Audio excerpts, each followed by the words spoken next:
गया। तो हमारे सामने 2024 अप्रैल का जेई का एक क्वेश्चन पेपर है जिसमें हम फिजिक्स के पोर्शन को हल करने चल रहे हैं, ठीक है ना। अभ्युदय क्लासेस सुल्तानपुर का ये क्लास है और इसमें सारे बच्चे लोग यहाँ पर मौजूद हैं जिनको आप देख सकते हैं। ज़्यादातर लोग ऑनलाइन इस क्लास को ले रहे हैं या लेने के इच्छुक हैं। तो चलते हैं, इन क्वेश्चंस को हम लोग हल करने चल रहे हैं। फिजिक्स का सेक्शन है जेई का और इनमें जो जो क्वेश्चन आपके दाएं बाएं आएंगे उनको भी हम लोग हल करेंगे। दाएं बाएं का मतलब इससे रिलेटेड एक क्वेश्चन हम हल करेंगे, इसके साथ साथ कौन से क्वेश्चन और आ सकते हैं उन पर काम करेंगे, ठीक है ना। तो चलो बच्चा, पहला क्वेश्चन हम लोग देख रहे हैं, आपकी स्क्रीन पे है। An electron is projected with uniform velocity along the axis inside a current carrying long solenoid। दिमाग में एक पिक्चर बननी चाहिए। फिजिक्स के क्वेश्चन लगाते समय हमारे पास एक इमेजिन करने की क्षमता होनी चाहिए। इलेक्ट्रॉन है, तुरंत दिमाग में आना चाहिए।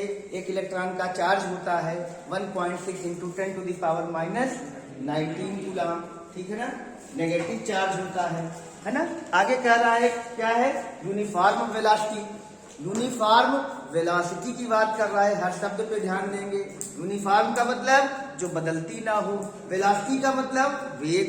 वेग में क्या होता है, मैग्नीट्यूड और डायरेक्शन।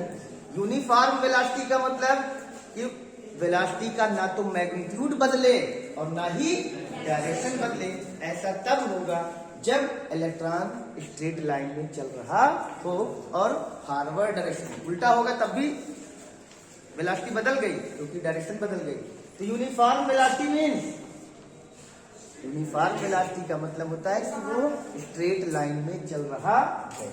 तो एक सोलेनॉइड है हमारी, इस तरह की ये सोलेनॉइड है और करंट कैरिंग सोलेनॉइड है। कैसी सोलेनॉइड है, करंट। इसका मतलब ये सोलेनॉइड है, इस सोलेनॉइड में ये चल रहा है। कैसे चल रहा है, स्ट्रेट लाइन में चल रहा है, ठीक। अब ऐसे कोई इलेक्ट्रॉन यहां से क्या हुआ, इंटर कर रहा है इलेक्ट्रॉन, ठीक, ये बोल रहा है। और इसमें करंट चल रही है। सोलेनॉइड मैग्नेट की तरह बिहेव करती है। किसी भी सोलेनॉइड के एक्सिस पर एक मैग्नेटिक फील्ड काम करता है। इस मैग्नेटिक फील्ड की वैल्यू होती है μ0 NI। पता है, ठीक है, पता होना चाहिए। नहीं पता है तो जानकारी रखो। नीट में ये सब क्वेश्चन ऐसे ही आते हैं।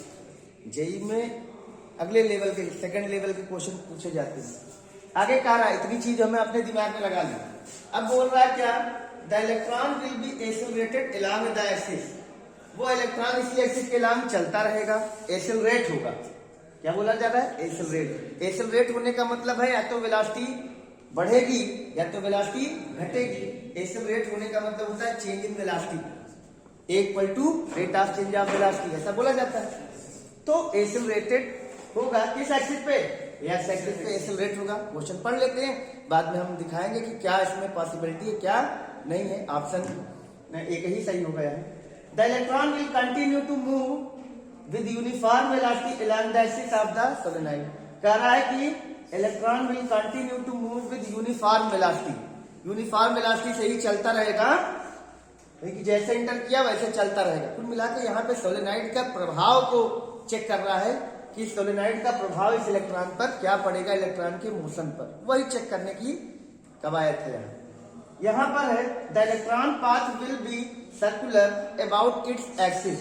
वो बोल रहा है कि ये एक्सिस है और इलेक्ट्रॉन जब इंटर किया इसके बाद ऐसे से चलने लगेगा, ठीक, सर्कुलर एक्सिस पर। या अगर कोई ऐसे समझ ले कि इसी पे ऐसे चलने लगेगा, एक ही पाथ पे मूव करेगा, ऐसा बोल रहा है। The electron path will be circular about axis, axis के अबाउट सर्कुलर हो जाएगा। The electron will experience a force at 45 to the axis and execute a helical path. ये वाला हेलिकल पाथ है। वो कह रहा है कि इलेक्ट्रॉन जो होगा वो 45 डिग्री पर क्या होगा, यहाँ पे मुड़ेगा, तो यहाँ से ऐसे चलेगा, ठीक है ना, इस तरह से चलेगा, ठीक। तो यहाँ पर इतने केसेस तुमको दिए गए हैं। अब हम अपने कंसेप्ट पर आएंगे। कंसेप्ट क्या है कि कोई भी करंट कैरिंग सोलेनॉइड की एक्सिस पर एक मैग्नेटिक फील्ड होता है जो कि म्यू नॉट NI होता है, कंफर्म है। और अब ध्यान रखो कि इस इलेक्ट्रॉन पर देखो एक्सेलरेशन कब काम करता है, जब फोर्स काम करेगा, है कि नहीं। एक्सेलरेशन का मतलब क्या होता है कि जब फोर्स अप्लाई होगा तभी एक्सेलरेशन काम करेगा। तो यहां पर हम लोग कुछ चीजों को ध्यान में रखेंगे। और किसी भी चार्ज पार्टिकल पर फोर्स कब लगता है, ध्यान दो, कोई भी चार्ज पार्टिकल अगर किसी मैग्नेटिक फील्ड में इंटर करता है तो उस पर एक फोर्स काम करता है।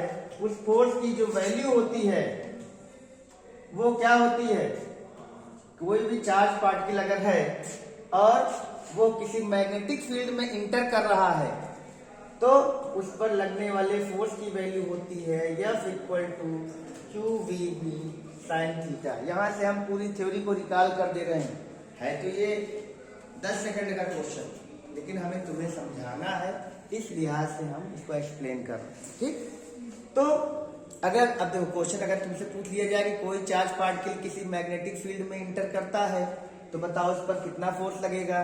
तो ये V स्पीड हो गई, Q पार्टिकल का चार्ज हो गया, B क्या है, मैग्नेटिक फील्ड हो गया, और थीटा क्या है, इसी थीटा के का कमाल है। यहाँ थीटा जो है वो एंगल है किसके बीच का, angle B vector V and vector B, यानी कि वेलोसिटी की डायरेक्शन और मैग्नेटिक फील्ड की डायरेक्शन के बीच का ये क्वेश्चन है।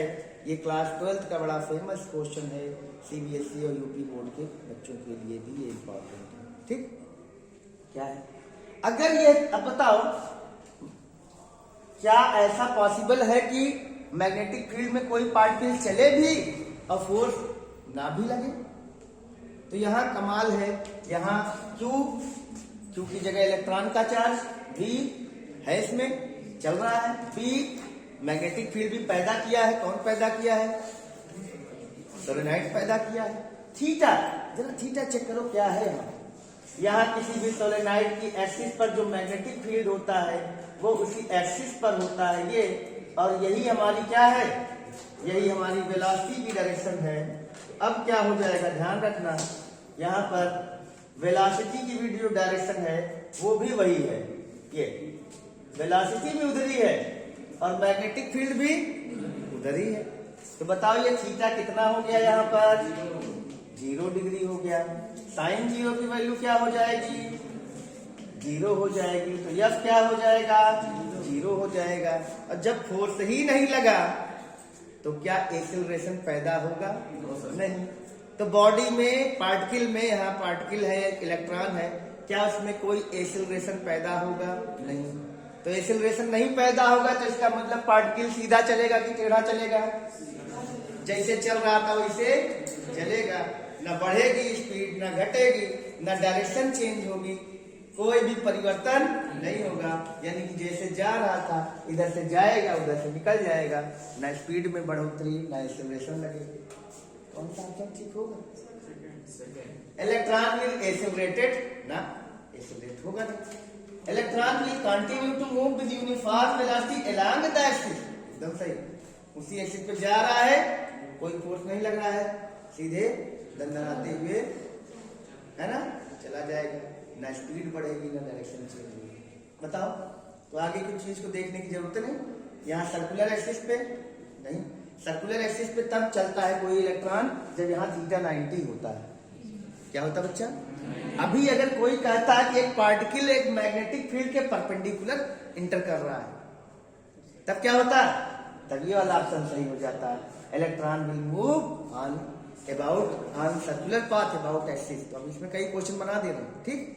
और अगर मैग्नेटिक फील्ड से कोई और एंगल बनाते हुए इंटर करता, 0 डिग्री पे इंटर करेगा सीधा चला जाएगा, 90 पे चलेगा सर्कुलर चलने लगेगा, और 90 और 0 के अलावा कोई और एंगल होगा तब क्या होगा, तब जानते हो क्या, तब हेलिकल पाथ चलेगा ऐसे। तब चार्ज पार्टिकल कैसे चलेगा, तब चार्ज पार्टिकल हेलिकल पाथ पर चलेगा, और हेलिकल पाथ को ऐसे बोल दीजिए, हेलिकल कुंडलिनी, कुंडली है ना, हेलिकल पाथ पर चलेगा। ठीक, तो आंसर इसमें देखो, आंसर में क्या दिया गया, 2 दिया ही गया है। इनका एक्सप्लेनेशन भी यहाँ पे है, देखो यहाँ लिखा गया है V पैरेलल टू B, जो भी दिया हो पढ़ लेना। ठीक, तो ये क्वेश्चन बहुत अच्छा क्वेश्चन था। हम उन क्वेश्चन पर डिटेलिंग कर रहे हैं जो एक इंपॉर्टेंट तरीके से तुम्हारे में पूछे गए हैं। ठीक है ना। क्वेश्चन नंबर 36 को हम लोग चेक करेंगे। बहुत इंपॉर्टेंट तरीके से क्वेश्चन है ये, न्यूक्लियर फिजन और फ्यूजन का क्वेश्चन है। जरा चेक करो क्या है ये। विच ऑफ द न्यूक्लियर फ्रेगमेंट्स, हाँ दिख तो रहा है, ठीक है, तो पढ़ते जाओ। Which of the following nuclear fragments corresponding to nuclear fission, नाभिकीय विखंडन का ये प्रश्न है। फिजन हो रहा है between neutron 0N1 and uranium isotope 92 uranium 235। अगर ऐसा क्वेश्चन है तो इनमें हम क्या चेक करेंगे ये बताओ, कोई हमको बता दे कि क्या इसमें चेक होगा। क्वेश्चन को बहुत ध्यान से समझो। एक न्यूक्लियर रिएक्शन है, न्यूक्लियर रिएक्शन में हमें क्या क्या चीजों की आवश्यकता होती है। एटॉमिक नंबर चेक करो और मास नंबर चेक करो। देखो राइट हैंड साइड और लेफ्ट हैंड साइड में ये इक्वल होता है या नहीं। ठीक है ना। ऑप्शन देख के हमको काम नहीं करना है। जो हमें पेपर मिला है इसमें ऑप्शन आंसर लिख दिया गया है, हमें इन पे ध्यान नहीं देना है, हमें अपना लॉजिक लगाना है। ठीक, क्या होगा बच्चा, देखो ये इसमें एक साइड तुमको दे दिया गया है। ठीक, एक साइड हमको यहाँ पर दे दिया गया है, मतलब एक साइड हमको दिया है, दूसरा साइड हमको दिया नहीं है। ये है 92 है, यूरेनियम है, 235 है। इस पर किस चीज की बम्बार्डिंग की जा रही है, न्यूट्रॉन की। चलो बताओ, यहां पर एक कुछ क्षण के लिए, बहुत शॉर्ट टाइम के लिए, ये यूरेनियम का जो आइसोटोप है ये एक नए आइसोटोप को जन्म दे देता है। आइसोटोप क्या होता है, जब एटॉमिक नंबर बराबर होता है और मास नंबर डिफरेंट हो जाता है तो उसको आइसोटोप बोलते हैं, समस्थानिक बोलते हैं।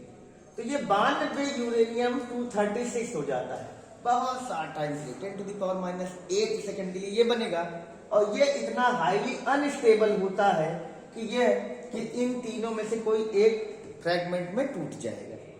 तो इस क्वेश्चन का लॉजिक क्या है बच्चा, कि हमारे पास ऊपर है 236, नीचे है 92, 92 और 236। इनमें देख लो किसका जोड़ नीचे का 92 आ रहा है, किसका जोड़ ऊपर का 236 आ रहा है। नीचे ऊपर का दोनों जोड़ कर लो, आंसर आ जाएगा।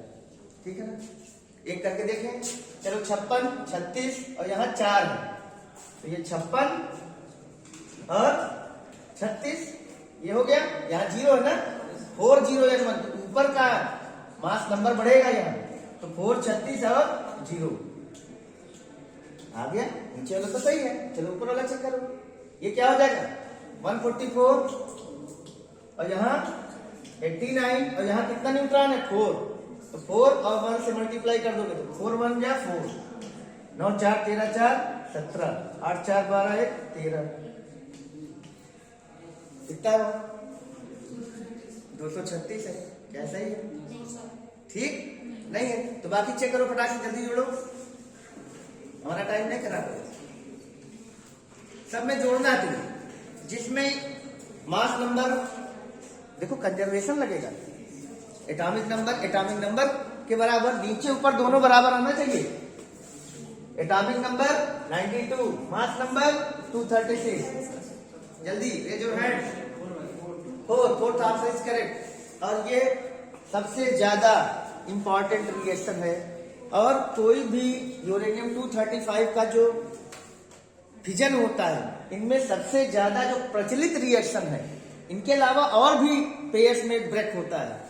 तो एनसीईआरटी में सभी लोग जाएंगे, वहां चेक करेंगे कि ये और भी कई फ्रैगमेंट्स में टूट सकता है, लेकिन सभी में एक चीज कॉमन रहेगी, क्या, एटॉमिक नंबर सारे जोड़ लो और सारे मास नंबर। यहाँ देखो नीचे 56 36 है, 92 आ ही है, 144 और 89 और 3, तो ये कितना आ गया 236। तो ये वाला ऑप्शन हमारा फोर्थ वाला करेक्ट है। क्लियर? आगे बढ़े, चल नेक्स्ट। चल अभी ये क्वेश्चन है पार्शियल डिफरेंशिएशन का, इसको भी करेंगे हम लोग, लेकिन पहले उन क्वेश्चन पे हम जिनमें तुम्हारा दिमाग तुरंत, देखो एक बात ध्यान रखना कि हमेशा हम उन क्वेश्चन को पहले दिमाग लगाएंगे जिन पर जो तुम्हारे बस में रहते हैं पहले, ठीक? उन कठिन प्रश्नों को नहीं, ज्यादा क्वेश्चन लगाने से सिलेक्शन नहीं होता है, बल्कि क्वेश्चन को जो लगाए वो ठीक रहे, ये सिलेक्शन का क्राइटेरिया है, ठीक है ना? चल ये बहुत अच्छा क्वेश्चन है 38, और इसको हम कहेंगे ये क्लास 10th लेवल का क्वेश्चन है, लेकिन आया कहाँ है? जेई का 2024 का एक पेपर है अप्रैल में जो हुआ है मेंस का। ऑन सेल्सियस स्केल, इस क्वेश्चन को हम दमदारी से बताने चल रहे हैं, और इसमें हम कई क्वेश्चन बनाएंगे, ठीक? ये क्वेश्चन हम 11th में पढ़ा चुके हैं, ठीक है ना? On Celsius scale the temperature of body increases by 40 degree Celsius, इसका कंसेप्ट हम बताएंगे, ठीक? ये कंसेप्ट तुम्हें मिला नहीं होगा कहीं भी। The increase in temperature on Fahrenheit scale is, ठीक? फ़ारेनहाइट स्केल पर इंक्रीज कितना होगा? तो बहुत आसान है, भी मत समझना, ठीक है ना? ठीक है, क्या होगा? ऐसे नहीं होता, जैसे तुम कह रहे हो वैसे नहीं होता। चलो चेक करते हैं, इनका फार्मूला हम लोग पढ़ेंगे, और हम लोग आ रहे हैं, ये थर्मोमेट्री है, ये क्या है? थर्मोमेट्री या थर्मल प्रॉपर्टीज ऑफ मैटर का क्वेश्चन है। चलो बच्चा देखते हैं, तुम लोग अगर नहीं पढ़े होगे तो उसको ठीक करना है। हमारे पास 4 तरह की स्केल होती है, कोई बताएगा? What are the 4 types of scale? पीछे Celsius, Kelvin, Fahrenheit and humour, 4 तरह की टेम्परेचर स्केल होती हैं। चलो देखते हैं, ये सेल्सियस है, सेल्सियस, फिर केल्विन लिख लेते हैं, केल्विन, ये फ़ारेनहाइट, ये ह्यूमर, ठीक?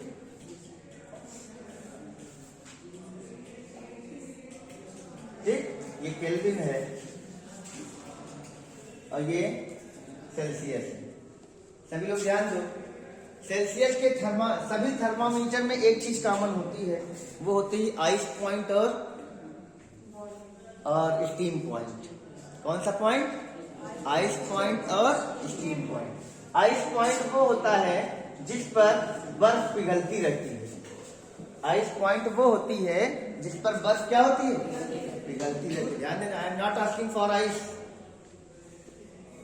I am telling about the melting ice, ठीक? मेल्टिंग आइस का टेम्परेचर कभी बदलता नहीं है, आइस का टेम्परेचर बदल सकता है। आइस 0 डिग्री पे भी हो सकती है, आइस -10 पे भी हो सकती है, ठीक है ना? आजकल के जो नए फ्रीजर आ रहे हैं उनमें लिखा रहता है -10 डिग्री तक ये रहता है, चिल करता है ना? जो डीप फ्रीजर आते हैं उनमें माइनस में टेम्परेचर चलता है, तो क्या माइनस में बर्फ नहीं जा सकती? बिल्कुल जा सकती है, लेकिन पिघलती हुई बर्फ कभी टेम्परेचर नहीं बदल सकती। लेकिन एक बर्फ आइस 0 पे भी हो सकती है, -10 पे भी हो सकती है, -20 पे भी हो सकती है। ये बड़ी इंपॉर्टेंट चीज बता रहे हैं, ठीक? इसी तरह से पानी जब बॉयल हो रहा है उस समय उसका टेम्परेचर कांस्टेंट रहेगा, लेकिन अगर वो पूरा पानी भाप बन गया तो भाप का टेम्परेचर 100 से ऊपर जा सकता है, ठीक है ना? कहने का मतलब यहाँ एक बड़ी इंपॉर्टेंट चीज हम लोग जानेंगे कि जब किसी भी बॉडी का या जब भी किसी भी मटेरियल का स्टेट बदलता रहता है, स्टेट मीन्स अवस्था, सॉलिड से लिक्विड बदल रहा है, लिक्विड से गैस बदल रहा है ना? जब भी कभी स्टेट का परिवर्तन होता है, इन शब्दों को ध्यान में रखना कि when the state of a body, state of a material is being changed, then the temperature of the material remains constant. Temperature बदलता और इसका उल्टा होता है क्या? जब टेम्परेचर बदलेगा, when temperature is changed for a material, then state doesn't change.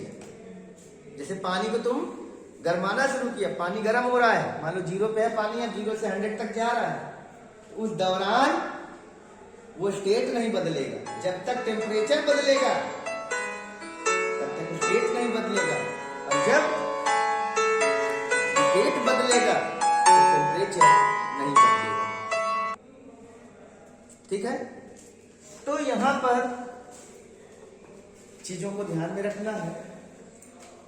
Her thermometer जो है वो आइस पॉइंट यानी कि मेल्टिंग आइस के, इसका ये आइस पॉइंट है। कौन सा पॉइंट है? ये सभी थर्मामीटर में आइस पॉइंट एक होता है, और सभी थर्मामीटर में स्टीम पॉइंट एक होगा। थर्मामीटर में आइस पॉइंट होता है कि जहां मरकरी जाके रुक जाए जब उसको हम मेल्टिंग आइस में डालते हैं तब, और जब स्टीम में ले आके रख दो तो मरकरी यहां पहुंच जाएगी। थर्मामीटर हमने बनाया है, ये कौन सा पॉइंट है बच्चा? Steam point. ये प्योर वाटर के लिए सब बनाए गए कंसेप्ट। इतनी चीज, ये बहुत इजी क्वेश्चन है, लेकिन एक बार कंसेप्ट आ गया तो इसके चाहे जैसे क्वेश्चन घुमाएगा, देखना तुम कैसे कर लोगे। तो बच्चा आइस पॉइंट को सेल्सियस ने कहा कि हम इसको 0 मानेंगे। ध्यान देना, बर्फ का टेम्परेचर गिफ्टेड नहीं था, भगवान ने बना नहीं भेजा था कि बस जाओ बर्फ जम जाएगी 0 की। ये हमारी मानी गई चीजें, ठीक है ना। अगर आज हम इसको 0 की जगह हम 50 डिग्री मानते, 50 पे जम रही है बर्फ, तो हम बोलते 50, ठीक है ना। तो ये प्योरली आर्बिट्रेरी है, स्वच्छंद रूप से सेल्सियस ने कहा कि इसको हम 0 मानेंगे और उसको बोलेंगे अपने नाम के आधार पे सेल्सियस में कर दिया, तो 0 डिग्री सेल्सियस। इसको उन्होंने कहा कि इसको हम स्टीम पॉइंट को 100 मानेंगे, और इनके बीच में उन्होंने 100 डिवीजन बना दिए। कितने बना दिए? 100 डिवीजन। खाने, हर खाने की वैल्यू अब 1 डिग्री हो गई कहीं, बोलो। अब तुम्हारे मुंह में अगर वही थर्मामीटर डाल दिया जाए और वो 37 खाने पे पहुंच गया, मरकरी यहाँ से चढ़ा यहाँ पहुंच गया 37 पे, तो तुम क्या बोलोगे? तो तुम्हारा टेम्परेचर 37 है ना। किसी पानी में डाल दिए, वो चला गया 70 तक, तो कहोगे पानी का टेम्परेचर 70। अगर हम कह रहे हैं पानी का टेम्परेचर 70 डिग्री है, इसका मतलब है वो बर्फ के टेम्परेचर से 70 डिग्री ज्यादा है, ऐसा बोल रहे हैं ना, ठीक है ना। केल्विन आए, इनको क्या सूझा? इन्होंने कहा कि हम इसको हम 273 मानेंगे और इसको 373 मानेंगे। तो मानने में क्या है, चाहे जो मान लो, मान लिया तो मान लिया। यही इंटरनेशनल सिस्टम बन गया हमारा केल्विन। और इनमें कितना डिवीजन बांट दिया? 100 डिवीजन, क्योंकि 373 में से 273 घटाओगे, 373 माइनस 273 दैट इज 100। तो यहां भी 100 डिवीजन है। अब कोई कह रहा है कि बर्फ 0 डिग्री पे जम रही है, कोई कह रहा है 273 पे केल्विन पे जम रही, तो क्या उसका टेम्परेचर बदल रहा है? नहीं। हमने स्केल बदल दी तो इससे टेम्परेचर थोड़ी बदल गया, क्या समझे? है तो आइस ही, ये सारे थर्मामीटर एक ही हैं। अब किसी ने कुछ मान लिया, किसी ने कुछ मान लिया। फ़ारेनहाइट ने क्या किया? इसको 32 मान लिया, 32, और इसको 212 मान लिया। ध्यान समझना है, टेम्परेचर का, थर्मोमेट्री का बहुत बेसिक क्वेश्चन है, और ये हम क्लास 11 में पढ़ा चुके हैं, समझो। आया है कहाँ? जेई में। ये क्या है? 0 है, और यहां पर ये र्यूमर स्केल है, इसको कहीं कहीं रैंकिल स्केल कहा जाता है। 80 है, 80R, 0R, 0R, और ये क्या है? 80R। इनके बीच में कितना डिवीजन होगा? 80। यहां बताओ कितना डिवीजन होगा? 212 में से 32 को सब्ट्रैक्ट करोगे, आएगा 180 डिवीजन। समझ में आया? अब बताओ बर्फ का टेम्परेचर फ़ारेनहाइट में कितना है? 32 ना। तो क्या वो बर्फ का टेम्परेचर बदल रहा है? नहीं। हम स्केल अलग कर दे, हम कह रहे हैं कि 1 किलोग्राम चावल है, कोई कह दे 1000 ग्राम है, तो अलग थोड़ी हो गया, है तो वही ना। अभी इतने में तो कहीं कोई दिक्कत नहीं है। थोड़ा सा क्वेश्चन को अलग करते हैं। अब इन पे हमें दिमाग लगाएंगे, ध्यान देना। इनमें एक रिलेशन एस्टेब्लिश करने चल रहे हैं, ठीक? कैसे? चलो देखो, सेल्सियस को C लिखते हैं, माइनस इसकी लोअर लिमिट आइस पॉइंट 0 पर है, 0 रख दो, upon upper limit minus lower limit, upper कितनी बच्चा 100 माइनस 0 इक्वल टू, चलो केल्विन में कोई टेम्परेचर है, केल्विन को लिखो के, क्या लिखो के, बताओ आगे क्या लिखोगे, माइनस क्या चीज 273, चलो लिख लो ना, upon upper limit minus lower limit, हो गया कि नहीं हो गया, इक्वल टू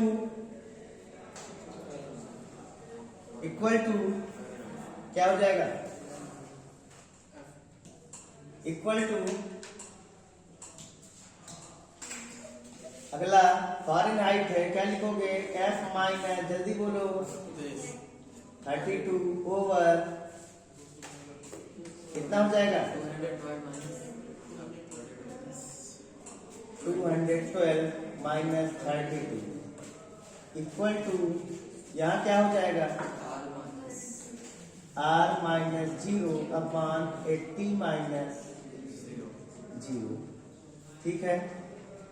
बोलो क्या इस चीज को हम लोग इस तरह से कर सकते हैं।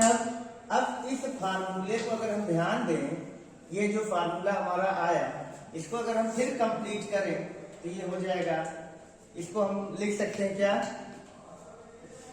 इसको हम लिख सकते हैं finally C/100 equal to K minus 273/100 equal to F minus 32 over 180 equal to R/80।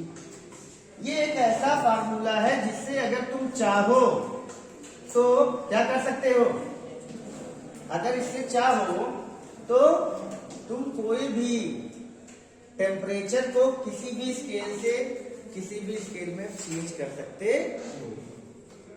Fahrenheit को केल्विन में बदलना हो ये दोनों ले लो, फ़ारेनहाइट को सेल्सियस बदलना हो ये दोनों ले लो। यहाँ C क्या है, सेल्सियस वाला टेम्परेचर है, F क्या है, फ़ारेनहाइट वाला टेम्परेचर है, ठीक है ना। यहाँ एक बड़ा फेमस क्वेश्चन पूछा जाता है कि कौन सा टेम्परेचर सेल्सियस और फ़ारेनहाइट पर इक्वल है, कौन सा टेम्परेचर सेल्सियस और फ़ारेनहाइट पर इक्वल है। तो ये सेल्सियस और फ़ारेनहाइट पर जो इक्वल होता है वो होता है -40। कितना होता है बच्चा, एक आता है केल्विन और फ़ारेनहाइट पे कौन इक्वल है, तो वो होता है 514.25, ठीक। इसको कैसे निकालते हैं, कोई पूछे सेल्सियस और फ़ारेनहाइट पे कौन बराबर है, इन पे कौन टेम्परेचर है जो सेल्सियस पे जो वैल्यू देगा वही फ़ारेनहाइट पे देगा। तो क्या करेंगे हम लोग, इधर देखो, यहाँ पर सेल्सियस की जगह C/100 equal to F minus 32/180, और दोनों की वैल्यू बराबर है, दोनों की वैल्यू क्या है, इसको x मान लो, x/100 equal to x minus 32 over 180, ये काट दो 20 से, क्या आ जाएगा ये 9x equal to 5x minus 5 2 जा 10 5 3 जा 15 116, 9 minus 4 5x 4x equal to 160 minus होगा ना, तो x इक्वल टू -40। बताओ, इसका मतलब है कि -40 डिग्री सेल्सियस -40 फ़ारेनहाइट के इक्वल आएगा, आएगा कि नहीं आएगा। तो ये क्वेश्चन बड़ा तगड़ा है, लेकिन हमें इसके एक स्टेप आगे की बात करनी है। इसी तरह कोई पूछे केल्विन और फ़ारेनहाइट पे कौन टेम्परेचर बराबर आएगा, तो इसको देखोगे तो 514.25 देख लेना, यही आना चाहिए, ठीक है ना। तो हल कर लेना, आ जाएगा, करे कर देना, कर लोगे ना। हाँ, एक बार करके चेक करो, हमको कमेंट करके बताना वीडियो कितना है। हाय भाई 104 कहाँ से है, चलो कर देते हैं, तुम्हारी समस्या समाधान कर देते हैं, ठीक है ना। क्या है, K minus 273/100 equal to F minus 32/180, ठीक, क्या गया, और दोनों को x मान लो, x minus 273/5 equal to x minus 32/9, कौन सा टेम्परेचर, केल्विन और फ़ारेनहाइट पर एक ही होता है। बड़े दिव्य प्रश्न है ये सब, आईएएस पीसीएस और जनरली जितने भी लेक्चरशिप के एग्जाम है हर जगह आए हुए हैं। 9x माइनस 9 3 जा 27, 9 7 जा 63 to 65, 9 2 जा 18 6 24, चेक करो। 5x माइनस इतना, ये सही है ठीक। 9 minus 5 4x equal to 2 4 5 7 minus 160 घटा दो, कितना आएगा 7 9 2 2 4x इक्वल टू, इतना बताएं, इसको ध्यान रखा करें, डिवीजन नहीं आ रहा है 5 4 सॉरी। तो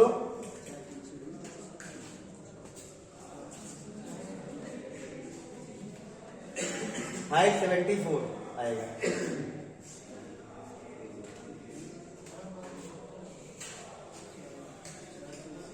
ठीक, 574.25। यह टेम्परेचर वो टेम्परेचर है जो केल्विन और फ़ारेनहाइट पर एक होगा, यानी कि 574.25 केल्विन बराबर 574.25 फ़ारेनहाइट, है ना। दैट इज 574.25 के इक्वल टू 574.25 फ़ारेनहाइट। ये क्वेश्चन वो है जो और अभी तुम्हें क्वेश्चन में और भी कहीं जाकर मिलेंगे, ठीक है ना। इसलिए एक क्वेश्चन से कई क्वेश्चन तैयार करना, ये तुम्हारी स्ट्रेटेजी होनी चाहिए, क्योंकि जो क्वेश्चन आ गया वही थोड़ी अब आएगा, उसके अगल बगल जो बचे हैं अब वो आएंगे। तो चलो क्वेश्चन देखते हैं।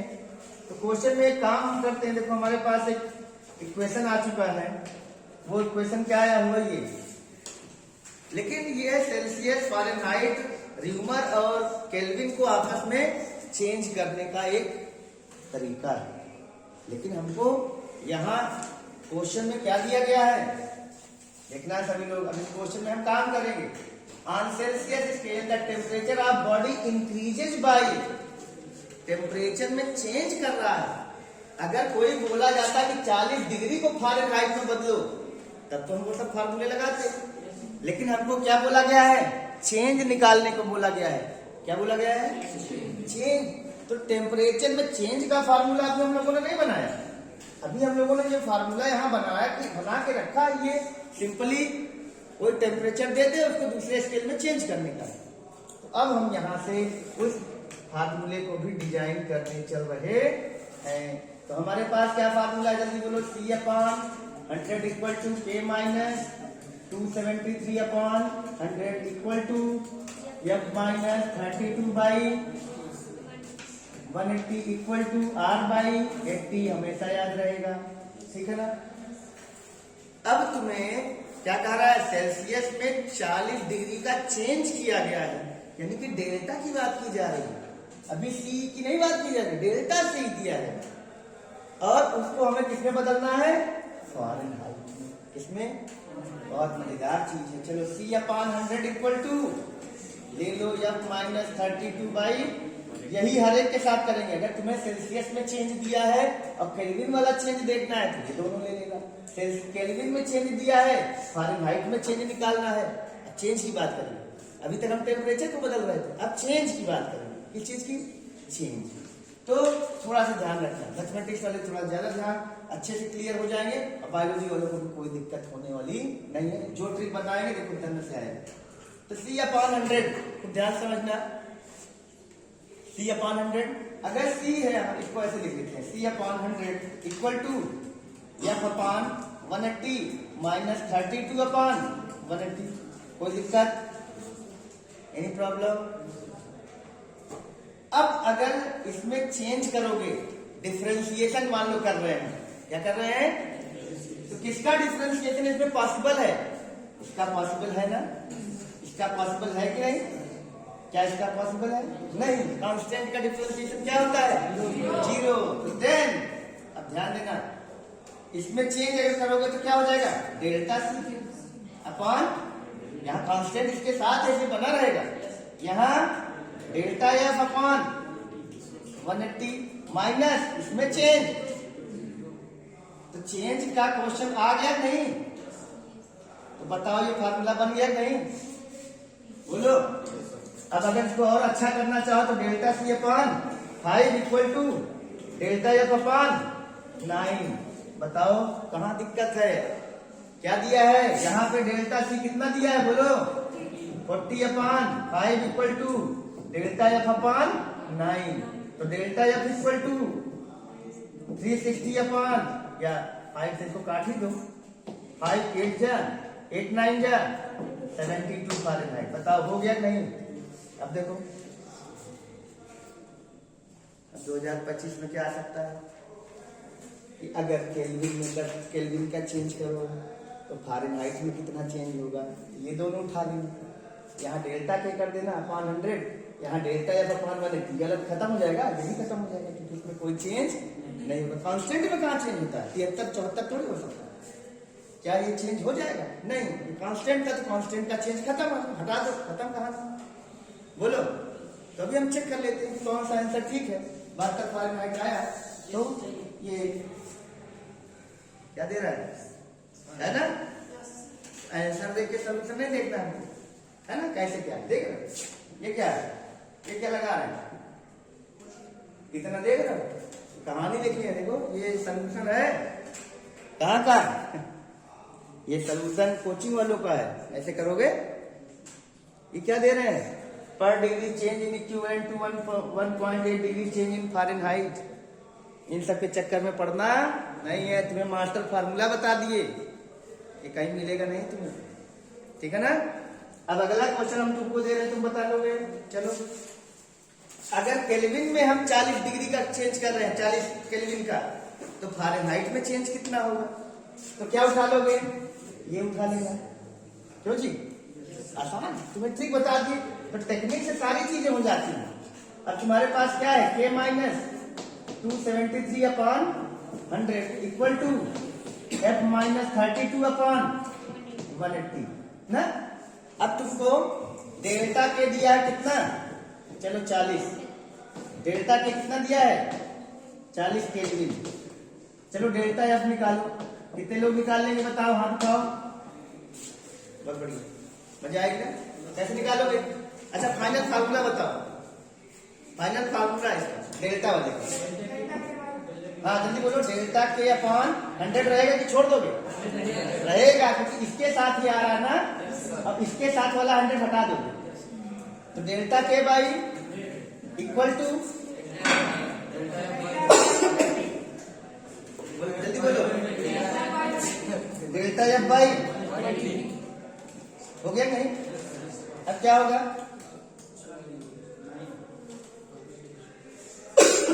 डेल्टा के कितना है बताओ? आंसर अलग आ रहा है, वही आ रहा है। ये इंपॉर्टेंट चीज है। जानते हो क्यों ऐसा आ रहा है? क्योंकि सेल्सियस में भी 100 डिवीजन में बटा हुआ था थर्मामीटर, लो और हाई के बीच में, और यहाँ भी 100 में ही बटा हुआ है। इस कारण से ऐसा आ रहा है। क्या समझे? ठीक है ना? तो यहाँ 5 8 जा 8 9 72 फ़ारेनहाइट। ठीक है ना? चलो, तो अब हम एक बार फ़ारेनहाइट और कोई और ले लो। फ़ारेनहाइट और ह्यूमर को ले लो। चलो, फ़ारेनहाइट और ह्यूमर। डेल्टा एफ अगर 40 है, चलो 40 फ़ारेनहाइट, तो डेल्टा आर निकालो। तो क्या हो जाएगा? एफ माइनस 32 अपॉन 180 बराबर आर अपॉन 80। चलो ये निकालो। डेल्टा का फार्मूला क्या बन जाएगा? जल्दी बोलो। डेल्टा एफ बाई 180 माइनस 32/180 खत्म हो गया, तो उसमें डेल्टा आएगा ही नहीं, उसमें चेंज होगा ही नहीं। Equal to delta R upon 80। तो डेल्टा एफ कितना दिया बच्चा? 40 upon 180 equal to delta R upon 80 0 0। तो delta R equal to 320 upon 18। ठीक, तो 2 9 आएगा। 9 7 16 70 9 7 63 7 यही है ना? Yes sir. हाँ ठीक, र्यूमर को आर से लिखा जाता। तो ऐसे हम कोई भी चेंज को निकाल सकते हैं। तो इस तरह की थ्योरी तुम्हारे पे अगर तुम्हें क्लियर हो रही है तो ये मजेदार चीजें हैं, ठीक है ना? आगे बढ़े, हम लोग इस क्वेश्चन पे आते हैं। तो इस क्वेश्चन में देखो, एक क्वेश्चन से देखो कितने क्वेश्चन बन गए। टेम्परेचर को बदलना, चेंज को निकालना। एक बात ध्यान देना, अगर सेल्सियस और केल्विन में आएगा चेंज तब क्या होगा? अगर कोई कह रहा है कि 40 डिग्री का हमने टेम्परेचर चेंज कर दिया सेल्सियस में, तो केल्विन में कितना आएगा? तो तुम्हें पता है C माइनस ये C upon 100 equal to K minus 273 upon 100। तो delta C upon 100 equal to delta K upon 100। ये ध्यान रखना कि अगर तुम 40 डिग्री का इंक्रीज करोगे सेल्सियस में तो केल्विन में भी 40 केल्विन का इंक्रीज हो जाएगा। याद रखना, अगर कोई कहे 40 डिग्री सेल्सियस को केल्विन में बदलो तब 40 नहीं आएगा, लेकिन अगर तुमने 40 डिग्री को का इंक्रीज किया है सेल्सियस में तो केल्विन में कितना इंक्रीज आएगा? वहां भी 40 का आएगा, क्योंकि दोनों में ही 100 डिवीजन का है। तो हर डिवीजन की वैल्यू दोनों में क्या है? सेम है। लोअर लिमिट अपर लिमिट अलग है लेकिन चेंज दोनों में एक है। अब हमसे कोई पूछा कि अगर हमने पानी का टेम्परेचर मतलब 50 डिग्री सेल्सियस बढ़ा दिया है तो बताओ केल्विन में वो कितना बढ़ेगा? तो लोग कहते हैं कि लोग इसमें रख देते हैं सेल्सियस 50 और ये निकालने लगते हैं। हमें वो नहीं निकालना, हमें बोला गया है कि 50 डिग्री की बढ़ोतरी हुई है तो डेल्टा C अगर 50 है तो डेल्टा के भी 50 केल्विन ही आएगा। लेकिन अगर कहा जाता 50 डिग्री सेल्सियस को केल्विन में बदलो तब ये फार्मूला यूज करते हैं। आया समझ में? दोनों में बहुत डिफरेंस है। चेंज के लिए डेल्टा वाला फार्मूला यूज करोगे और सेल्सियस को केल्विन में बदलना है तो अलग चीज, ठीक? तब अलग फार्मूला लगेगा। दोनों के फार्मूलों को डिजाइन करना हमने सीख लिया, ठीक? तो चलो, तो ये सब चीजें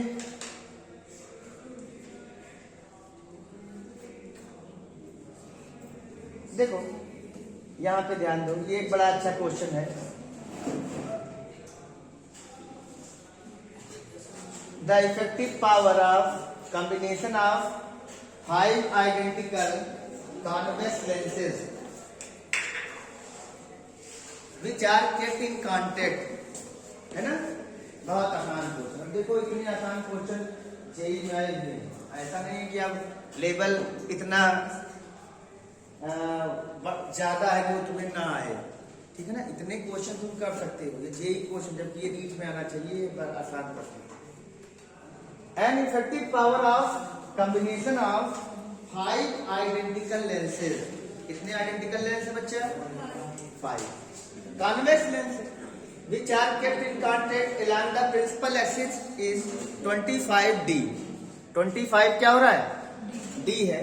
तो 25 डायोप्टर है। तो तुम्हें पता है कि डायोप्टर जो होता है वो मीटर इनवर्स को कहा जाता है। 1/4 फोकल लेंथ होता है पावर का फार्मूला, और वहां पर वो डायोप्टर होता है। तो 5 आइडेंटिकल लेंस हैं। देखो ऐसे 1 2 3, ये सब कांटेक्ट में रखे हैं ये पांचों। तो इनकी फोकल लेंथ का फार्मूला होता है 1/f equal to 1/f1 plus 1/f2 plus 1/f3 plus 1/f4 plus 1/f5। ये f नेट है ना, यहाँ बोल रहा। अच्छा, अब 1/f नेट कोई पावर कहा जाता है, तो P नेट बराबर P1 plus P2 plus P3 plus P4 plus P5। अब पांचों आइडेंटिकल हैं। पांचों क्या है? आइडेंटिकल है। जब पांचों आइडेंटिकल हो जाएंगे तो सबकी पावर बराबर नहीं होगी। तो P plus P plus P plus P plus P कितना हो जाएगा? 5P। तो P नेट क्या हो गया? 5p और p नेट कितना है 25d बराबर 5p। तो बताओ a की पावर कितना आ गई p बराबर 25/5 यानी कि 5d। अब कह रहा है कि the length of each of the convex lens, so her lens की अगर 25 सेंटीमीटर आ गई तो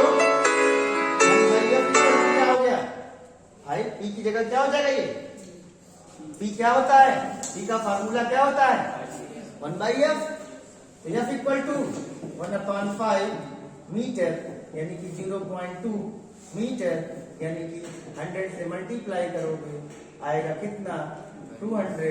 एक डिजिट पे लगा दो 0, पॉइंट लगा दो, कितना आ गया 20 सेंटीमीटर। तो कहाँ दम है, लेकिन कुछ बेसिक चीजों का तुम्हें पता होना चाहिए, ठीक है ना।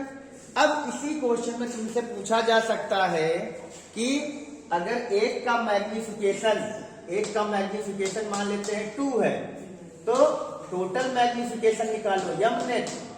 मैग्निफिकेशन का मतलब होता है कि ऑब्जेक्ट का कितना गुना बड़ा इमेज बना रहा है। तो यहाँ मैग्निफिकेशन जो होता है वो m1 into m2 into m3 into m4 into m5। अगर सारे आइडेंटिकल होते तो टोटल मैग्निफिकेशन कितना आ जाता m नेट बराबर 5m नहीं हो जाता, सॉरी 5m नहीं होगा, m into m into m into m into m की पावर 5 हो जाएगा।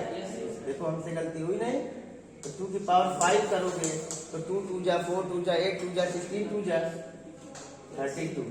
तो इस तरह से भी क्वेश्चन पूछे जा सकते हैं। अभी पावर पूछा गया, फोकल लेंथ पूछा गया, अगले मैग्निफिकेशन। तो कॉम्बिनेशन ऑफ लेंसेज में क्या क्या चीजें होती हैं उसमें पता होना चाहिए। तो अच्छा ऐसे भी क्वेश्चन आ सकता है, देखो इधर कि कॉम्बिनेशन की फोकल लेंथ 30 सेंटीमीटर है। कॉम्बिनेशन की फोकल लेंथ कितनी है एफ नेट जो है वो 30 सेंटीमीटर है और वो भी प्लस में है, इसमें है प्लस में। और एक की फोकल लेंथ है -15 सेंटीमीटर। माइनस का मतलब कॉनकेव लेंस है, कैसा लेंस है। तो कह रहा दूसरी फोकल लेंथ निकालो, तो निकाल नहीं लोगे, क्या फार्मूला लगेगा 1/f equal to 1/f1 plus 1/f2। ये क्या हो गया 30, प्लस में है कि माइनस में, प्लस में। एक को क्या बोला गया है -15 प्लस 1/f2, मतलब 2 लेंस की नेट फोकल लेंथ दे दी जाए और एक लेंस की और दे दी जाए। तो जो दूसरा होगा पूछा जाएगा कौन सा है, कॉन्वेक्स है कि कॉनकेव है, और फोकल लेंथ कितनी, दोनों चीज पूछा जाएगा। ऐसा भी होता है फोकल लेंथ मान लो कई ऑप्शन में कई है, लेकिन इतना सेंटीमीटर कॉन्वेक्स, इतना सेंटीमीटर कॉनकेव, है ना, ऐसे दिया जाता है। तो ये क्या हो जाएगा 1/30 प्लस 1/15 इक्वल टू 1/f2, ठीक है ना। तो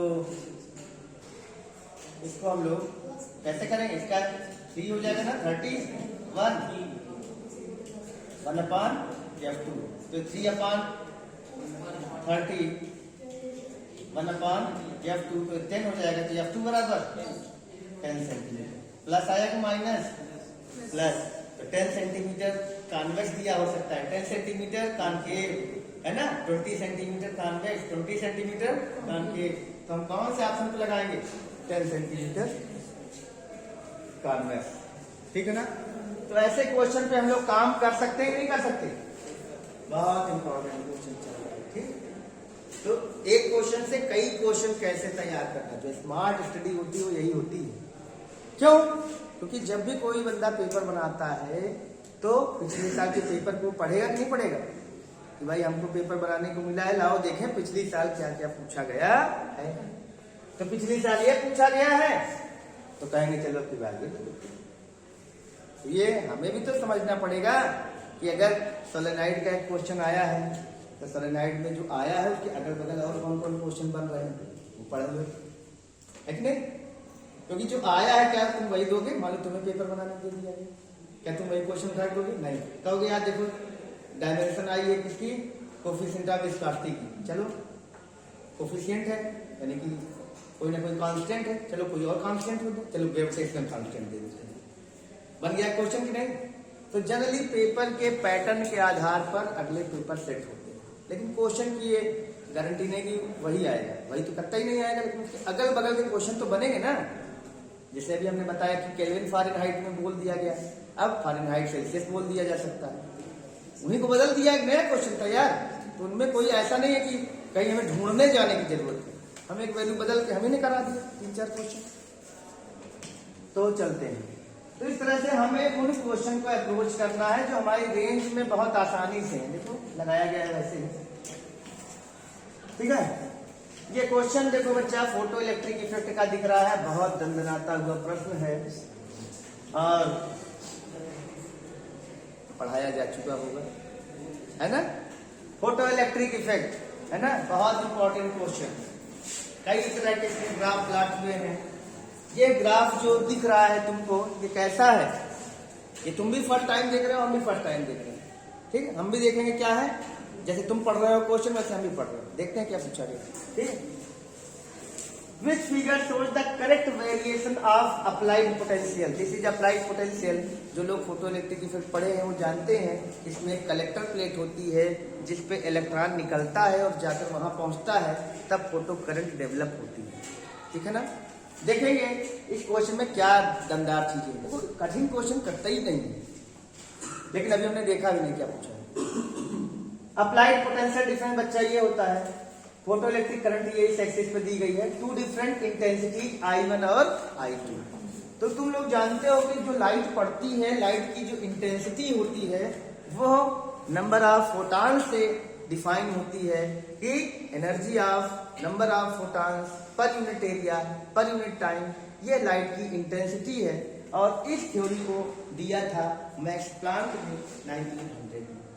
और जितनी ज्यादा फोटॉन गिरेंगे उतनी ज्यादा इंटेंसिटी होगी, या जितने ज्यादा इंटेंसिटी होगी इंसिडेंट रेडिएशन के, उतने ही फोटॉन गिरेंगे। तो यहाँ इंटेंसिटी ज्यादा होगी तो ज्यादा करंट डेवलप होगी। Intensity is responsible for, intensity अगर बढ़ेगी तो फोटो करंट बढ़ेगी। क्या बढ़ेगी? फोटो करंट बढ़ेगी। तो यहाँ कौन ज्यादा है? देखो I2 ज्यादा है, I1 कम है, तो यहाँ तो ये सही दिख रहा है। लेकिन which figure shows the correct variation of applied potential difference with photoelectric current at 2 different intensities? इसका मतलब है कि यहाँ इंटेंसिटी को कोई केवल डिफर कर रहा है, फ्रीक्वेंसी को डिफर नहीं कर रहा है। अगर फ्रीक्वेंसी डिफर करेगा तो कट ऑफ पोटेंशियल चेंज होगा। यहाँ पे सभी लोग को ध्यान देना है कि इसको हम बता दे रहे हैं, एक शॉर्ट रिव्यू कर दे रहे हैं फोटो इलेक्ट्रिक इफेक्ट का, ठीक है। फोटो इलेक्ट्रिक इफेक्ट में क्या होता है कि चलो एक चैम्बर है और एक प्लेट है, इसको हम नेगेटिव रख रहे हैं, इसको पॉजिटिव, और यहाँ पर इस तरह से लाइट आ रही है। लाइट की जो एनर्जी होती है वो hν होती है, E बराबर hν। मैक्स प्लांक ने इसी चीज को दिया था 1900 में, प्लांक क्वांटम थ्योरी, ठीक है ना। यहां से क्या हुआ? इलेक्ट्रॉन निकला। यहां से क्या हुआ? ये यहां से इलेक्ट्रॉन निकल रहा है, और इलेक्ट्रॉन निकल कर कहां जा रहा है? चलो ये इलेक्ट्रॉन है, ये यहां से निकलेंगे इलेक्ट्रॉन और कहां पहुंचेंगे?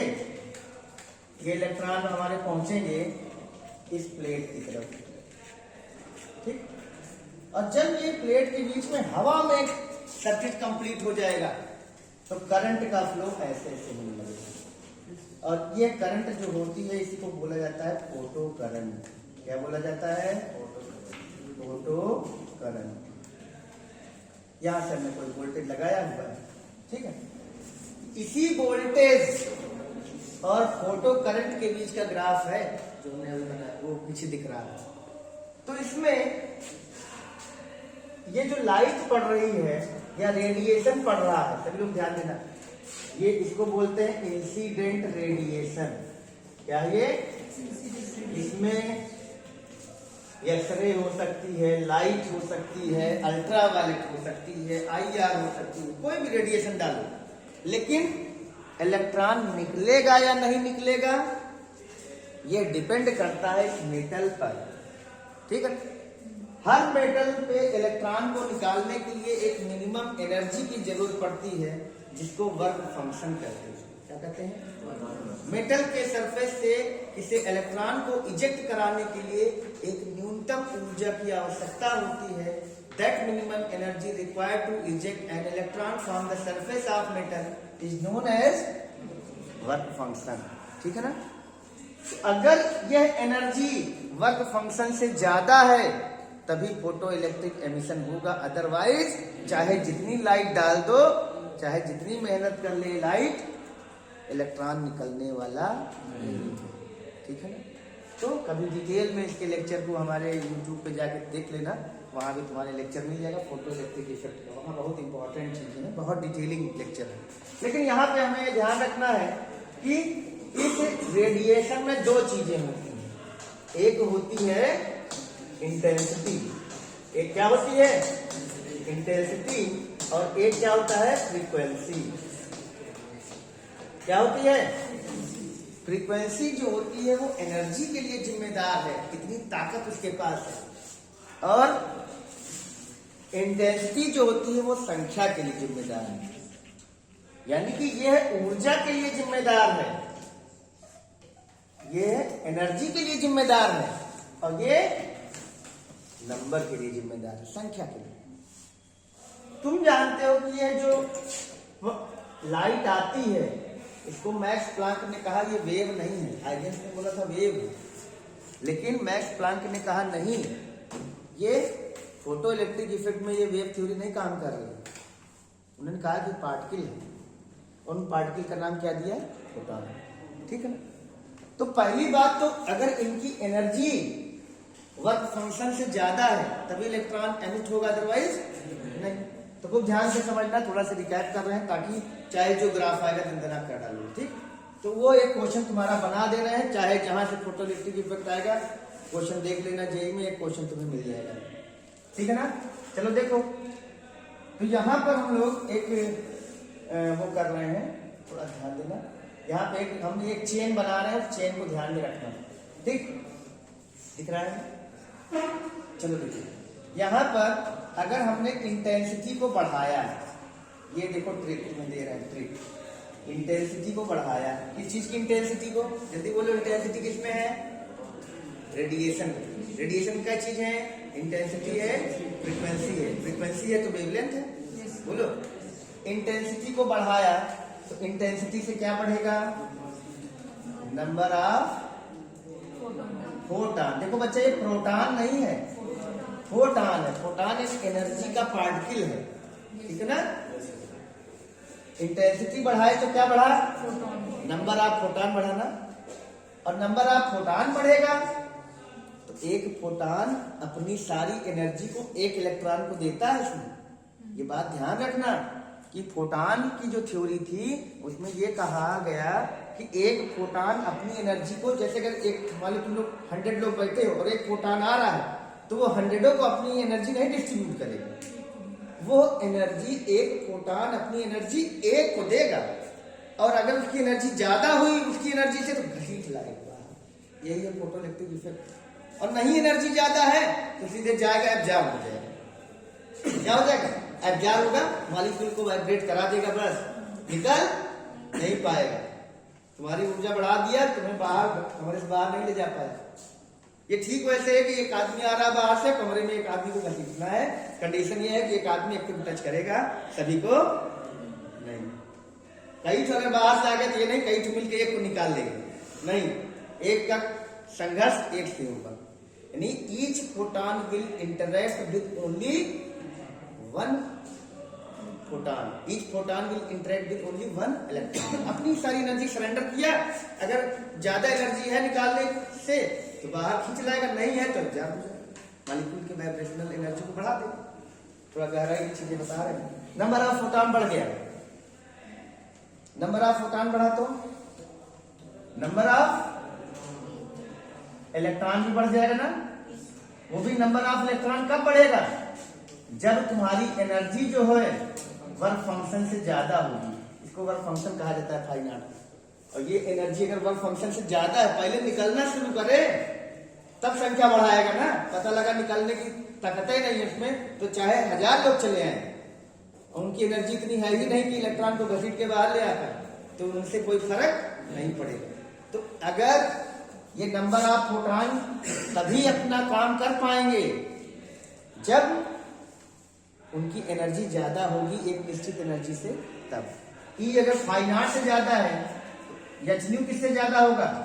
यहाँ पे ई की जगह हम एच न्यू कर दें और फाई नॉट की वैल्यू होती है एच न्यू नॉट। तो एच एच काट दोगे तो न्यू बड़ा होना चाहिए न्यू नॉट से। न्यू नॉट को बोला जाता है थ्रेशोल्ड फ्रीक्वेंसी।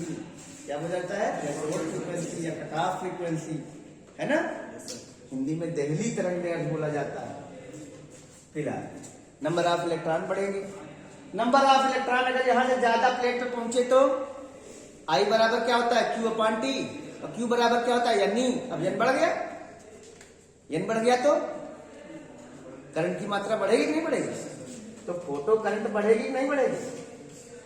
तो फोटो करंट किसके प्रोपोर्शनल होती है? इंटेंसिटी प्रोपोर्शनल हुई कि नहीं हुई? बोलो।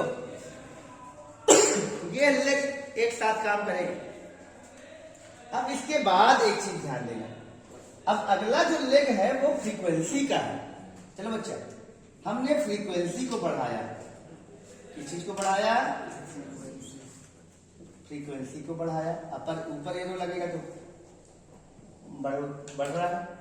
फ्रीक्वेंसी क्या किया? बढ़ाया। तो फ्रीक्वेंसी को बढ़ाया तो वेवलेंथ क्या होगी? चाहे कहो फ्रीक्वेंसी को हम बढ़ा रहे हैं और चाहे कहो वेवलेंथ को घटा रहे हैं। क्या समझे? चाहे फ्रीक्वेंसी को बढ़ाओ और चाहे वेवलेंथ को, क्योंकि न्यू बराबर सी बाई लैम्डा। पता क्या है? न्यू इक्वल टू, इसमें सी तो कांस्टेंट है और लाइट के लिए तो सी वही होता है। सारी ईएम वेव एक ही स्पीड से चलती है। वेवलेंथ घटेगी या फ्रीक्वेंसी बढ़ेगी। अच्छा बताओ एनर्जी क्या हुई? एनर्जी बढ़ेगी ना। अरे भाई बोलते क्या है? नहीं, एच न्यू नहीं है एनर्जी। एनर्जी क्या है? Equal to H nu. जब न्यू बढ़ाओगे तो बढ़ेगी नहीं, और न्यू सी बाई लैम्डा होता है। चाहे तो लैम्डा घटाओगे तब भी एनर्जी बढ़ेगी। ई बराबर एच न्यू बराबर एच सी बटा लैम्डा होता है ना, जानते तो हो। बोलो, है ना। अब एनर्जी बढ़ी, एनर्जी क्या करेगी? क्या एनर्जी इलेक्ट्रॉनों की अब इसकी एनर्जी बढ़ा दोगे तो ज्यादा एनर्जी से इलेक्ट्रॉन निकलेगी, उनकी संख्या नहीं बदलेगी। क्या फोटॉन की एनर्जी बढ़ाने से संख्या बढ़ जाएगी? नहीं। अगर हमने इसकी एनर्जी बढ़ा दी तो अगर 1000 फोटॉन आ रहे थे तो 1000 है नहीं, खाली उनकी एनर्जी बढ़ गई। होगा क्या कि पहले इलेक्ट्रॉन को 10 मीटर पर सेकंड से घसीट रहे थे, अब 50 मीटर पर सेकंड घसीटने लगेंगे। जैसे बाहर से कोई आदमी आया है ना, कम ताकतवर है लेकिन तुमको घसीटने लायक है, तो घसीटेगा धीमे धीमे, निकालेगा बाहर घसीटेगा। और ज्यादा तगड़ा है तो बाहर निकालेगा ही, बहुत तगड़ा घसीटेगा। तो जान लो कि ये फ्रीक्वेंसी बढ़ने का मतलब बहुत मजबूत ताकत बढ़ गई, तो ये तेजी से भागेंगे। और जब तेजी से जाएंगे तो इनके पहुंचने में ये तेजी से वहां पहुंच जाएंगे, लेकिन करंट पर कोई प्रभाव नहीं पड़ेगा। करंट जो है संख्या का फैक्टर है। करंट क्या है? संख्या का फैक्टर। ठीक, तो एनर्जी यहां बढ़ी, एनर्जी बढ़ी तो ज्यादा एनर्जी से फोटॉन यहां पहुंचने लगेंगे, फोटो करंट पे कोई प्रभाव नहीं। अच्छा, इसको बोलते हैं हम लोग कलेक्टर प्लेट। क्या बोलते हैं? इस प्लेट को हम लोग बोलते हैं कलेक्टर प्लेट। क्या बोलते हैं? नोट भी बना लेना। कलेक्टर प्लेट जो होती है, अगर इस पर तुम बैटरी को उलट दो, बैटरी क्या कर दो? उलट दो। मान लेते हैं ये वाली है, इसको हम ऐसे रिप्लेस कर दिए, ऐसे, ये ऐसे कर दिए, ये ऐसे। अगर इसकी जगह ये लगा दिए तब तो कलेक्टर प्लेट क्या हो जाएगी? नेगेटिव। और नेगेटिव हो जाएगी तो ये इन इलेक्ट्रॉनों को आने से रोकने लगेगा। और एक ऐसा नेगेटिव वोल्टेज यहाँ पे लगा दो जिससे कोई इलेक्ट्रॉन ना पहुंचे। मतलब फोटो इलेक्ट्रिक इफेक्ट तो हुआ, इलेक्ट्रॉन निकला भी, लेकिन ये अपने पे पहुंचने नहीं देगा। ऐसे अगर नहीं पहुंचने देगा तो ये करंट क्या होगी, स्टॉप, रुक जाएगी नहीं। तो कलेक्टर प्लेट पर एक ऐसा नेगेटिव वोल्टेज होता है जिसको अगर उस पर दे दो तो मैक्सिमम काइनेटिक एनर्जी वाला इलेक्ट्रॉन रुक जाएगा, और मैक्सिमम काइनेटिक एनर्जी वाला इलेक्ट्रॉन रुक जाएगा तो बाकी सब उससे कम रहेंगे, दो तो पहले ही रुके रहेंगे। जब सबसे ज्यादा तगड़े वाले इलेक्ट्रॉन जो सबसे ज्यादा तेजी से भाग रहा था बाहर, अगर उसको कोई रोक दिया तो बाकी जो टुकटुकिया रहेंगे वो तो पहले ही रुके रहेंगे। क्यों जी, यही तो होगा। तो यहां पर एनर्जी अगर बढ़ी तो ये क्या है, ये इंसिडेंट एनर्जी है। कौन सी एनर्जी है, इंसिडेंट एनर्जी। किसकी है ये सारी चीजें फोटॉन की हैं। किसकी है, फोटॉन की। अब अगर इंसिडेंट एनर्जी बढ़ी तो इससे काइनेटिक एनर्जी के मैक्स ऑफ इलेक्ट्रॉन, अभी तक ये फोटॉन की चीज है, फोटॉन से एब्जॉर्ब हुआ इलेक्ट्रॉन, इलेक्ट्रॉन एब्जॉर्ब किया फोटॉन, अब इलेक्ट्रॉन निकला। तो अगर ज्यादा एनर्जी बढ़ी तो काइनेटिक एनर्जी भी तो बढ़ जाएगी, इजेक्टेड। ये फोटॉन की प्रॉपर्टी। लेकिन अब एनर्जी किसकी बढ़ी, काइनेटिक एनर्जी किसकी बढ़ी, इलेक्ट्रॉन। इलेक्ट्रॉन की काइनेटिक एनर्जी बढ़ेगी तो यहां से जो नेगेटिव वोल्टेज से जिससे उसको रोका जा पा रहा है वो वोल्टेज भी तो बढ़ेगा। तो यहां पर स्टॉपिंग पोटेंशियल क्या होगा, तो बोलते हैं स्टॉपिंग पोटेंशियल, वो नेगेटिव पोटेंशियल जिस पर फोटो इलेक्ट्रिक करंट क्या होती है, रुक जाती है, इसकी वैल्यू भी तो बढ़ेगी। ये लेग एक साथ चलेगा, ये लेग एक साथ। अब हमसे क्वेश्चन क्या पूछा जाता है, देखो इंटेंसिटी को बढ़ाओ, इंटेंसिटी को बढ़ाओ, बताओ काइनेटिक एनर्जी पे क्या प्रभाव पड़ेगा इलेक्ट्रॉन की। कहोगे कुछ फर्क नहीं पड़ेगा, ठीक है ना। कोई पूछे कि हमने फ्रीक्वेंसी को बढ़ा दिया, बताओ फोटो करंट पे क्या प्रभाव पड़ेगा, तुम कहोगे कोई प्रभाव नहीं पड़ेगा।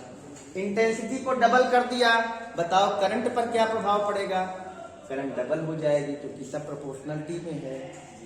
क्या समझे, समझ गए ना, ठीक है ना।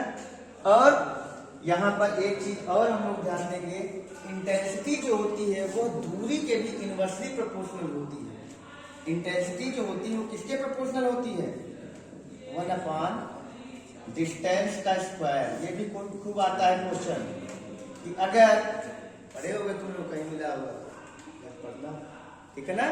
अगर हमने जो टार्च मारी, मान लो इस पे हम टार्च स्लाइड डाल रहे हैं और टार्च को पहले हम x दूरी पे रखे थे और अभी उसकी आधी दूरी पे कर दिए, तो क्या हो जाएगा, जैसे दूरी आधी करेंगे ये इंटेंसिटी 4 गुनी हो जाएगी, तो करंट भी यहाँ 4 गुनी हो जाएगी। ये भी क्वेश्चन आया है, ठीक है, समझ में आया। तो इस लेग का देखो, इस एक लेग देखो, इस लेग का, इस लेग का इससे कोई मतलब नहीं, इसका इससे कोई मतलब नहीं, ठीक है ना। अब इतनी चीज अगर तुम्हें है तो इस क्वेश्चन में कोई दम नहीं है। अब हम इसमें ग्राफ बना दे रहे हैं, देखो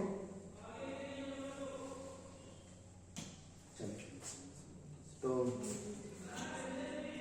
ग्राफ देखो, इसमें 3 ही ग्राफ है, ठीक है ना। तो देखो जल्दी देखते, ये देखो यहां पे हम लोग ले रहे हैं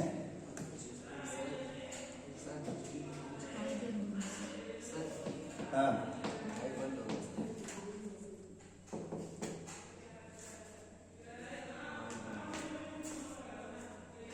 ठीक है, अभी चल रहा है। हेलो,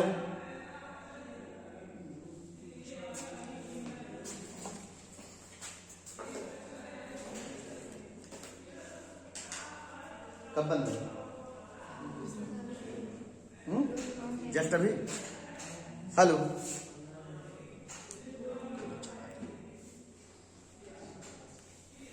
हेलो,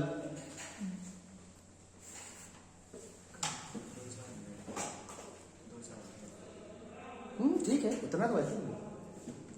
चलो देखो इंटेंसिटी है बच्चा, इंटेंसिटी इधर है और इधर हम कर रहे हैं फोटो करंट। क्या कर रहे हैं? Photo current. तो इंटेंसिटी बढ़ाओगे तो फोटो करंट क्या होगी? बढ़ेगी। तो ऐसे स्ट्रेट लाइन ग्राफ नहीं जाएगा, हो गया, ठीक है ना। अब अगला जो ग्राफ हम बनाने चल रहे हैं वो किसके बीच में, ध्यान देना है। अगला जो ग्राफ है वो हम लोग बनाने चल रहे हैं, इधर वोल्टेज लगा दे रहे हैं। क्या लगा दे रहे हैं? वोल्टेज। क्या लगा दे रहे हैं? इधर वोल्टेज। और इधर क्या लगा दे रहे हैं? इस साइड में इस पे कर दे रहे हैं फोटो करंट। क्या कर दे रहे हैं? Photo current. ठीक, ये ठीक। और इस साइड में क्या होगा? V0 आएगा। देखो इधर, तो यहां पर जो ग्राफ हमारा बनता है वो कैसे बनता है? इधर देखो, ऐसे।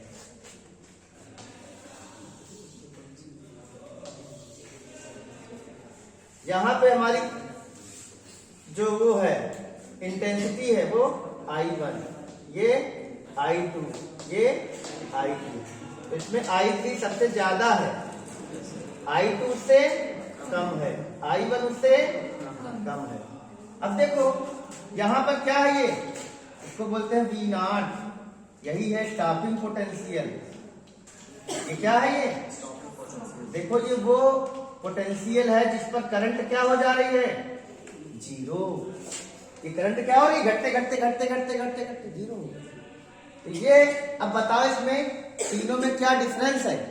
तीनों की फ्रीक्वेंसी बराबर है। इसका मतलब जो फ्रीक्वेंसी यहां पे गिर रही है लाइट की, वही फ्रीक्वेंसी यहां है, वही फ्रीक्वेंसी यहां है। क्यों? क्योंकि अगर फ्रीक्वेंसी बदले होते तो अलग अलग ऊर्जा के इलेक्ट्रॉन निकलते, तो उनको रोकने के लिए अलग अलग नेगेटिव वोल्टेज चाहिए होता। क्या समझ? तो अगर यहां पर कट ऑफ वोल्टेज एक ही है, cut off voltage stopping potential सबका एक है, तो इसका मतलब है कि फ्रीक्वेंसी भी एक ही है, फ्रीक्वेंसी बदल नहीं रही है। लेकिन अगर फ्रीक्वेंसी बदल गई तो कट ऑफ पोटेंशियल भी बदल जाएगा, ठीक है ना। तो अब एक ग्राफ और हम प्लॉट करेंगे, उनको भी ध्यान में रखना। वो क्या है?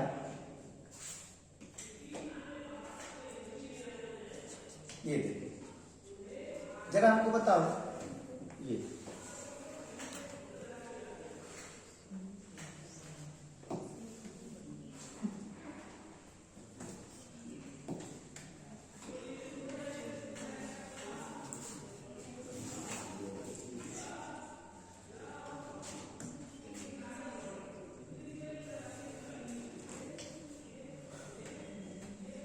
चलो अब बताओ यहां पे क्या है?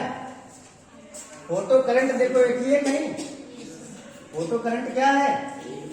तो फोटो करंट अगर एक है तो इसका मतलब इंटेंसिटी क्या है? एक है। ये आई इंटेंसिटी है, ये आई क्या है? तो अगर इलेक्ट्रॉनों की, फोटोनों की इंटेंसिटी एक ही है, इंसिडेंट रेडिएशन की इंटेंसिटी एक ही है, ये क्या है? ν1, ये ν2, ये ν3, ये -V03, -V02, -V01। अब बताओ ये फ्रीक्वेंसी अलग अलग है कि एक ही है? अलग अलग है, क्योंकि अगर एक ही होती तो एक जगह एक ही वोल्टेज सब रुक जाते। इसका मतलब है कि यहाँ पर कौन ज्यादा है? ν3 ज्यादा है, ν2 क्या है? इससे कम है, ν1 इससे कम है। यही कारण है कि यहाँ पर -V03 का वैल्यू सबसे ज्यादा है, -V02 से कम, और उससे कम -V01। समझ में आया? ये पे ध्यान रखना, ठीक है ना। तो इसको यहाँ पे रख देते हैं ना। -V03 सबसे बड़ा, -V02 इससे छोटा, और -V01 सबसे छोटा। ये तीन ग्राफ है। एक ग्राफ और काइनेटिक एनर्जी का होता है, वो भी हम लोग पढ़ेंगे, वो भी हम बना दे रहे हैं। एक ग्राफ होता है इसका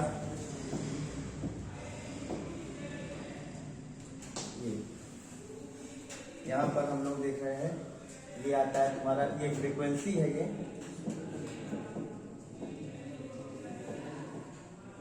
ये फ्रीक्वेंसी इंसिडेंट रेडिएशन की है, ये के मैक्स है। क्या है ये?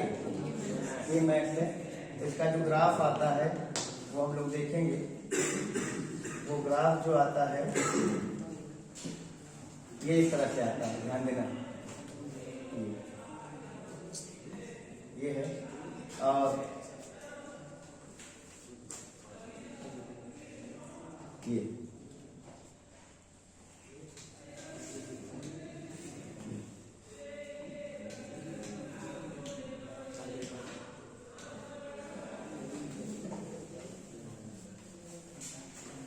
देखना, यहाँ पे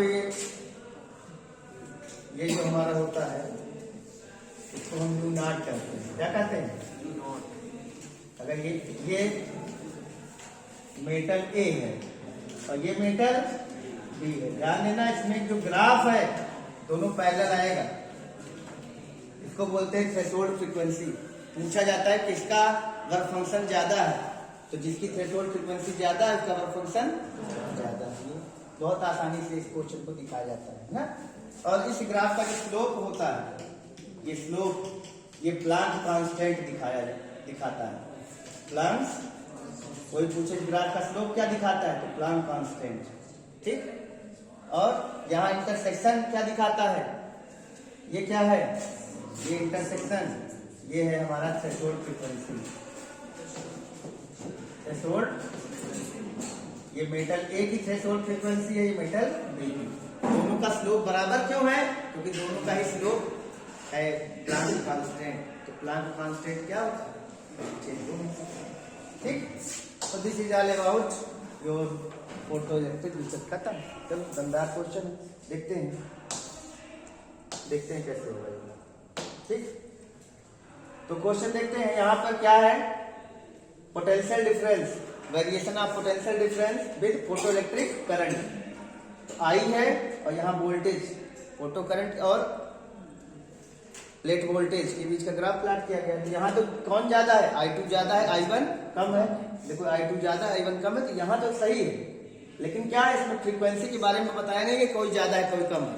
जब ज्यादा कम नहीं बताया गया तो क्या मान के चलोगे कि दोनों की फ्रीक्वेंसी बराबर है। और जब दोनों की फ्रीक्वेंसी बराबर है तो दोनों जो काइनेटिक एनर्जी इलेक्ट्रॉन की होगी वो दोनों से एक होगी। तो यहाँ पे एक ही पॉइंट पे दोनों मिलने चाहिए। इसे पहला ग्राफ ठीक नहीं लग रहा है, अभी लग रहा है यार, बाकी देख लेते हैं। यहाँ I1 कम है, I2 ज्यादा है, तो इसको तो जस्टिफाई कर रहा है। लेकिन ये ओरिजिन से चल रहा है, तो ओरिजिन से चल रहा है तो इसका मतलब है कि दोनों की फ्रीक्वेंसी अगर एक है तो दोनों का स्टॉपिंग पोटेंशियल एक होना चाहिए। ये भी सही नहीं है। यहाँ I1 ये I2 कट ऑफ पोटेंशियल एक है, इसका मतलब सेम फ्रीक्वेंसी। वही ग्राफ है, चार्ट ग्राफ है, तैयार करो इस क्वेश्चन पक्का। ठीक, यहाँ I1 का मैच देखो, I1 I2 सही दिखा रहा है, लेकिन इधर वाले से इसको चेक करना है पूरा। तो ये तुम्हारा सही नहीं है। ऑप्शन देखो, ये भी 3 लिखे हैं, काहे लिखे हैं देखो क्या है? Given light are of same wavelength. Same wavelength होगी तभी सेम फ्रीक्वेंसी भी होगी, ठीक है ना। तो यहाँ पर stopping potential will remain same, ठीक लिखा हुआ है। तो इस तरह से क्वेश्चन तुम लोग लगाओगे। उम्मीद है कि ये सारे क्वेश्चन तुम्हें समझ में आ रहे होंगे। तो इन पे आप लोग काम करोगे। अगले लेक्चर में हम लोग और भी कुछ अच्छे क्वेश्चन के साथ चलेंगे। ये पूरा क्वेश्चन पेपर अभ्युदय की वेबसाइट पर और ये पूरा लेक्चर अभ्युदय की जितनी ब्रांच है सब में जाएगा। तो उम्मीद है कि आप लोग को ठीक लगेगा। जो कोई भी अगर इस लेक्चर में किसी को कोई दिक्कत होगी तो वो YouTube चैनल पर ये लेक्चर रहेगा, उसमें कमेंट करेगा, हम उसको स्पेशली वो व्हाट्सएप हमको दे देगा, उस पर हम और डिटेलिंग कर देंगे, है ना। अच्छा लगा होगा तो उसको लाइक शेयर सब्सक्राइब जरूर कर देना, ठीक है ना। आज के लिए इतना ही।